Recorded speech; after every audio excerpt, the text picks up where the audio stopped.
বহুদিন থেকেই আপনার পেটের সমস্যা লেগেই আছে, কোনোভাবেই পেটের সমস্যা, গ্যাস, বদহজম ভালো করতে পারছেন না, তাহলে আজকের ভিডিওটি আপনার জন্যই।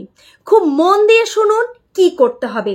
ঠিক রাতের বেলায় ঘুমাতে যাবার অন্তত 3 ঘন্টা আগে আপনার রাতের খাবার শেষ করবেন। রাতের খাবারে কোনো ধরনের কাঁচা শাকসবজি, কোনো ধরনের রান্না করা শাক খাবেন না। রাতের খাবারে দুধ খাওয়ার একদমই প্রয়োজন নেই। বলা ভালো, দুধের তৈরি টক দই ছাড়া কোনো কিছুই আপনি সারা দিনেও খাবেন না। টক দই শুধুমাত্র দুপুরবেলায় খাবারের পরে খেতে পারেন। এবং রাতে ঘুমাতে যাবার আগে 1 গ্লাস টকবগে গরম পানির মধ্যে 1 চামচ ক্রাশ করা ধনিয়া অর্থাৎ ভাঙা ধনিয়া ভালো করে ভিজিয়ে রেখে দিন।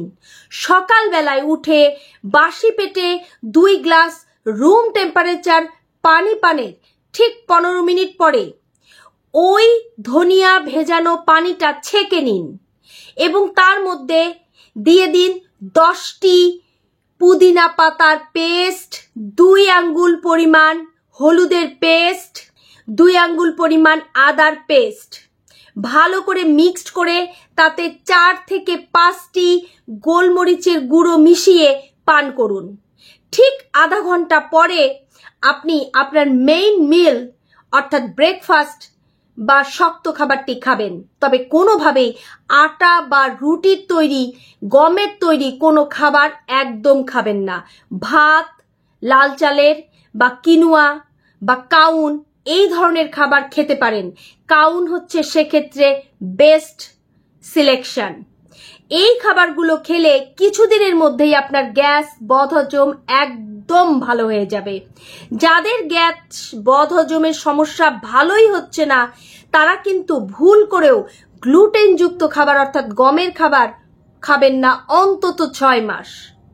সুস্থ হওয়ার পরে কমেন্ট করে জানাবেন যে আজকের থিওরি আপনার জীবনে ঠিক কতটুকু প্রভাব ফেললো, আপনাকে কতটুকু সুস্থ করতে পারলো।